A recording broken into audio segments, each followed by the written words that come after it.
যে 7টি মাসআলার কথা বলতে চাই শীত উপলক্ষে, তার ভিতরে প্রথম মাসআলা হলো শীত উপলক্ষে ওযুর মধ্যে আমাদের বেশ কিছু ত্রুটি হয়, যার কারণে অনেক সময় ওযু হয়ই না। শীতের সময় আমাদের ত্বকটা শুকনা থাকে, চামড়াটা সাধারণত কি থাকে, একটু শুষ্ক থাকে।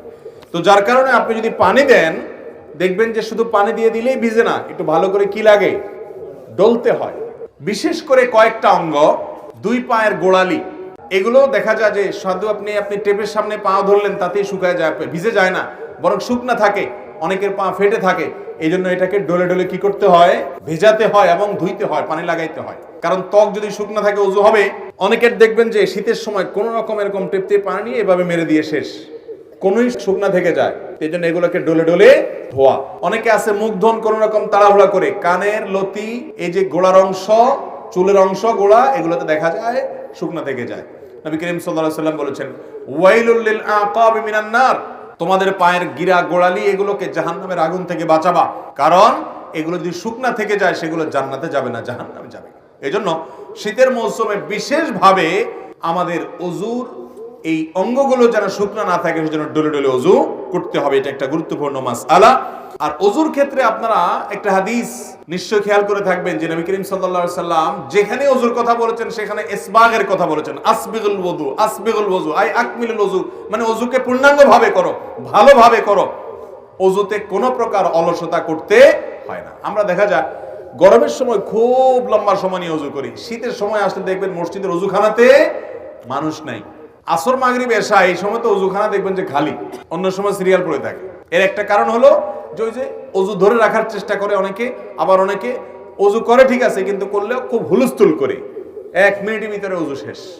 কারণ ঠান্ডা থেকে বাঁচার জন্য কোনো রকম পানি মেরে দিয়ে দৌড় দেয়। এটা তো ওযু হবে না ভাইরা আমার, যদি শুকনা থাকে। 2 নম্বর মাসআলা হলো, যদি কেউ চান শীতের সময় পাও ধোবেন না, বিশেষ করে অনেকে আছেন এজমার রোগী, তাদের পাও ভিজাইলে অসুবিধা হয়, পায়ে পানি লাগালে তাদের সমস্যা দেখা দেয়। সমস্যা হোক বা না হোক, সর্বাবস্থায় আপনি চাইলে শীতের সময় শুধু না অন্য সময়ও করতে পারেন, শীতের সময় বেশি দরকার, সেজন্য শীতের আমল হিসেবে বলছি। আপনি চাইলে পূর্ণাঙ্গ ওযু করলেন, কথার কথা দুপুর বেলায় বা সকাল বেলায় ওযু করলেন, হাত ধুলেন, মুখ ধুলেন, মাথা মাসা করলেন এবং পাও ধুলেন। পাও ধোয়ার পর অর্থাৎ পূর্ণাঙ্গ ওযু করার পর ওযু অবস্থায় যদি আপনি মোজা পরেন এবং মোজাটা যদি চামড়ার হয়, চামড়া মোজা হলে সর্বসম্মতিক্রমে মাসা হয়ে যাবে। কাপড়ের মোজা হলে মাসা হবে কিনা ইখতিলাফ আছে। তবে আমাদের আজকাল যেসব মোজা পাওয়া যায় একেবারে পাতলা, পরলে পার ভিতরে ফাঁকা দেখা যায়, এটা পরে নরমালি হাঁটা যায় না অনেক দূর পর্যন্ত, এগুলো তো মাসা কোনো হওয়ার কোনো সুযোগ নেই। তো যাই হোক, আপনি যদি ওযু করার পর এরকম মোজা পরেন তাহলে সেক্ষেত্রে সেই মোজা পরা অবস্থায় আপনার বাড়িতে অবস্থান থাকাকালীন করলে 24 ঘন্টার মধ্যে ওই মোজা খোলা ছাড়া আপনি ওযু করতে পারবেন। কিভাবে? আপনি হাত ধুলেন, মুখ ধুলেন, মাথা মাসে করলেন, পা ধোয়ার সময় আসলে আপনি ভিজা হাত দিয়া পায়ের উপরে, তলায় না, উপরে এরকম করে একটা টান দিলেন ডান পায়ে, আবার আরেক হাত ভিজায়া বাম পায়ে এরকম একটা টান দিলেন, বা ভিজা হাত দিয়া দোনো পাও আপনি টান দিলেন। তো এইভাবে মাসাহ করার মাধ্যমে পাও ধোয়ার কাজ হয়ে যায়। এবং এটি আহলুস সুন্নাহ ওয়াল জামাতের গুরুত্বপূর্ণ একটা আকীদা যে তারা আহলুস সুন্নাহ ওয়াল জামাতের সকলেই মাসাল খুফাইন বা মোজার উপরে মাসা করাকে জায়েজ মনে করে। নবী করিম সাল্লাল্লাহু আলাইহি সাল্লাম মাসা করেছেন, আলী রাদিয়াল্লাহু তাআলা কে নির্দেশ করেছেন, বিধায় মোজার উপরে মাসা করলে সওয়াব কোনো কম হবে। আমাদের সমাজে কেউ মোজার উপরে মাসা করলে অনেক মুরব্বীরাও বলে যে বাবা এই বয়সে তোমরা মোজা ধরছো, হ্যাঁ এখন তো সাহস করো পাও ধো। না ভাই, মোজার উপরে মাসা করলে সওয়াব একটুও কম হবে না। তো শীতের মৌসুম বিশেষ করে মোজার উপরে মাসা করা আমলটি করা যেতে পারে। অনেক মুরব্বী আছেন, অনেক অসুস্থ মানুষ আছে, এজমার রোগী আছে, কষ্ট হয়, তারপরও সে মোজার উপরে মাসা করে না, না জানার কারণে। তো ভাইরা আমার, মোজার উপরে মাসা করা যায়, চাইলে অন্য সময়ও করা যায়, শীতের সময় বেশি দরকার, সেজন্য এটা শীতের মাসালা হিসেবে বললাম। নাম্বার 3, তৃতীয়ত একটা গুরুত্বপূর্ণ মাসআলা হলো, শীত যখন তীব্র হয়, অনেক হাড় কাঁপানো শীত যখন শুরু হয়, দেখবেন যে গ্রামে শহরে, বিশেষ করে গ্রামে বেশি দেখা যায়, অনেকে চাদর মুড়ি দিয়ে নামাজ পড়েন। আছে না নাই? চাদর মুড়ি দিয়ে নামাজ পড়েন, অর্থাৎ এমন ভাবে চাদর পরেন যে নাকটা সহকারে ঢাকেন, যাতে করে নাক দিয়া ওই যে আপনার কুয়াশা টুয়াশা না ঢুকতে পারে, যাতে করে শীতে চেহারাটা কষ্ট না হয়। সেজন্য পুরো চেহারা ঢেকে শুধু চোখ দুটো খোলা রেখে অনেকে চাদর পরেন। আছে না এরকম? মাথা আপনি চাদরে লাগান, কোনো অসুবিধা নেই, কিন্তু আপনি মুখ ঢাকেন তাহলে সেটা মাকরুহ হবে। নবী করিম সাল্লাল্লাহু আলাইহি সাল্লাম মুখ ঢেকে সালাত আদায় করতে, নামাজ পড়তে নিষেধ করেছেন। অতএব শীতের সময় এই মাসআলাটা না জানার কারণে আমাদের অনেক ভাইরা আছেন যে এরকম পুরাটা মুড়ি দিয়ে নামাজ পড়েন। মহিলা হোক আর পুরুষ হোক, সকলের জন্য এক মাসআলা যে শীতের সময় হোক আর গরমের সময় হোক মুখ ঢেকে নামাজ পড়বেন না, নামাজের সময় মুখ খোলা রাখতে হবে। হ্যাঁ, কোন মহিলা এমন কোন জায়গায় যদি নামাজ পড়েন সেখানে গায়রে মাহরাম পুরুষ আসা যাওয়া করে, তাহলে পর্দার খাতিরে তিনি ঢাকতে পারেন, যদি তার অন্য কোনো জায়গায় নামাজ পড়ার সুযোগ ব্যবস্থা না থাকে। কিন্তু সাধারণ অবস্থাতে এটা করা যাবে না। এই জন্য ভাইরা আমার, শীতের সময় মাসআলাটাও মাথায় রাখতে হবে যেন মুখ ঢাকা না হয় আমাদের চাদর দিয়ে। অনেকে মাফলার দিয়েও করে, চাদর না, মাফলারে এমন ভাবে পেঁচায় শুধু চোখ দুটো বাইরে হয়ে থাকে এবং নাক মুখ সব মাফলারে পেঁচানো থাকে। এরকম করলে নামাজ হয়ে যাবে কিন্তু ত্রুটিপূর্ণ হবে এবং মাকরুহ হবে। নাম্বার 4, অনেকে শীতের সময় জ্বরের কারণে অথবা ঠান্ডা লাগছে, প্রচন্ড সর্দি হয়েছে, এই জন্য তিনি নামাজ পড়েন না। এখন কথা হলো যে আমার শীতের মৌসুমে জ্বর বা ঠান্ডা এমন ভাবে লাগছে যে আমি ওযু করতে গেলে অসুস্থ হয়ে যাব, তাহলে তার জন্য নামাজ মাফ কিনা? উত্তর হলো নামাজ মাফ না। তিনি প্রয়োজনে পানি গরম করে ওযু করবেন। পানি গরম করে ওযু করে যদি তিনি তার এই কষ্ট দূর করতে পারেন তাহলে ফাবিহা ওয়া নি'মা, ভালো। আর যদি না পারেন, গরম পানি করার মতো কোনো আয়োজন তার কাছে নাই এবং এত ঠান্ডা পানি যেটা ব্যবহার করলে তার অঙ্গহানি হতে পারে, অঙ্গ অবশ হয়ে যেতে পারে, অসুস্থতা দীর্ঘস্থায়ী হয়ে যেতে পারে, কষ্ট অনেক বেশি হতে পারে, সীমাহীন হতে পারে, অসহনীয় পর্যায়ের কষ্ট হতে পারে, এরকম মনে হলে সেরকম ঠান্ডা আমাদের দেশে খুব বেশি পড়ে না।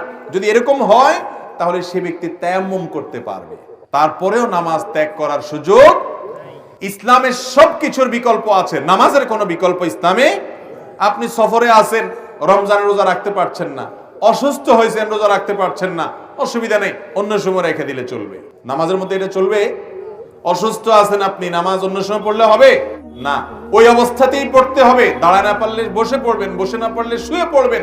আপনি নামাজ হাত নাড়াতে পারছেন না, ইশারা করে পড়বেন, কিন্তু আপনাকে পড়তে হবে। মোহতারাম হাজিরিন, সেই নামাজ আমরা অনেকে পড়ি না, অনেকে অবহেলা করি। ইসলামের নামাজের চাইতে গুরুত্বপূর্ণ কোনো আমল আর নাই। আপনি অন্য কোনো আমল করেন বা না করেন, নামাজ না পড়ার কোনো সুযোগ আল্লাহ তাআলা আমাদেরকে বোঝার তৌফিক দান করুন। তাহলে ভাইরা আমার, 4 নম্বর মাসআলা হলো যে শীতের সময় জ্বর, ঠান্ডা, সর্দি যাই হোক না কেন, নামাজ ত্যাগ করা যাবে না, ওযু ত্যাগ করা যাবে না। প্রয়োজনে গরম পানি দিয়ে করবেন, প্রয়োজনে গরম পানির কোনো অ্যারেঞ্জমেন্ট না থাকলে আপনি তায়াম্মুম করবেন। গরম পানির কোনো ব্যবস্থা নাই, এটা জেলখানায় হতে পারে, বাসা বাড়িতে সবাই আশেপাশে চুলা আছে, চাইলেই গরম পানির ব্যবস্থা করা যায়, ফ্লাস্কে রেখে আপনি ওযু করতে পারেন।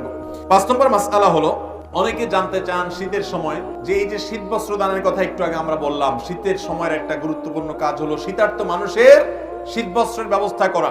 এখন প্রশ্ন হলো, যাকাতের টাকা দিয়ে শীত বস্ত্র দেওয়া যাবে কিনা?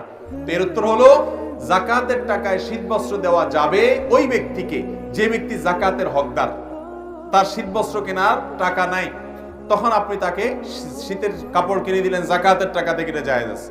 কিন্তু আমরা সুন্নাহ ফাউন্ডেশন থেকে বা আরো বিভিন্ন সামাজিক সংগঠনগুলো যে শীতবস্ত্র বিতরণের উদ্যোগ নিয়ে থাকে, সেখানে যাকাতের টাকা আপনারা দিবেন না।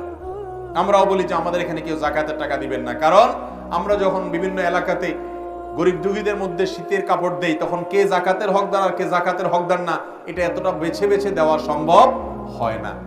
যার কারণে যাকাতের টাকা দিয়ে শীতের কাপড় দিলে আপনার জানাশোনা কোনো গরিব যিনি অবশ্যই যাকাতের হকদার, তাকে আপনি দিতে পারবেন, কোনো অসুবিধা নেই।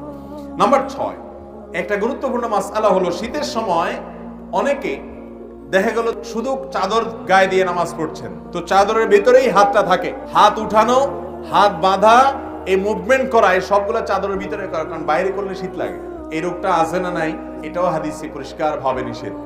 আপনি যদি এক কাপড়ে, যে কাপড়ে নামাজ পড়েন, ধরেন আপনি চাদরে নামাজ পড়ছেন, তো আপনি হাত উঠানোর জন্য, হাত বাঁধার জন্য চাদরের বাইরে হাতটা বের করে নেবেন। আর যদি জামা গায়ে দেওয়া থাকে তাহলে তার বাইরে করার কিছু নেই, হাতার ভিতরে হাত থাকাই যথেষ্ট। কিন্তু চাদরের ভিতরে যদি আপনি নামাজ পড়েন বা আপনি বড় কোনো কাপড়ে নামাজ পড়েন, তাহলে সেক্ষেত্রে শীতের জন্য ভিতরে ভিতরে আপনি সেরে ফেললেন, হাতটার বাইর করলেন না, নামাজ হয়ে যাবে, কিন্তু এটা মাকরুহ এবং অনুচিত কাজ। শীতের সময় এই কাজটা অনেক বেশি হয়ে থাকে, এটা লক্ষ্য রাখতে হবে। এটা 6 নম্বর মাসআলা। 7 নম্বর মাসআলা হলো, শীত একটু বেশি হলে, গরমের সময় দেখা যায় গরম একটু বেশি হলে কিছু মানুষ দেখবেন যে শীতের মা বাপ 14 গোষ্ঠী তুলে গালি দেয়। দেখছেন আপনারা? গালিগুলো তো আর আপনাদের কারো অজানা না, আশেপাশে বিভিন্ন মানুষ দেয় না, মা তুলে, বাপ তুলে। শীতের আবার মা বাপ আছে, সে মা বাপ তুলে মুখ খারাপ করে, লানত দেয়। তিরমিজির হাদিসে আসছে, নবী করিম সাল্লাল্লাহু আলাইহি ওয়াসাল্লাম বলেছেন, কোন ব্যক্তি যদি এমন কোন বস্তুকে, আল্লাহর এমন কোন সৃষ্টিকে যদি লানত দেয় যে লানত পড়ার ক্ষেত্র না, তাহলে সেই লানতটা তার উপরে বর্ষণ হয়। ভাইরা আমার আগের বক্তা আলোচনা করছেন রাগ দমন করা নিয়ে। এসব ওয়াজ হয় না আজকাল, দরকারি ওয়াজ ভাই। রাগ দমন করতে হবে। অনেক নামাজি মানুষ কিন্তু বদমেজাজি আছে না নাই? দাড়িওয়ালা মানুষ সবই ঠিক আছে মাশাআল্লাহ, মেজাজটা এত বিশ্রী যে একজন ইমানদার এত বিশ্রী আচরণ হওয়ার কথা।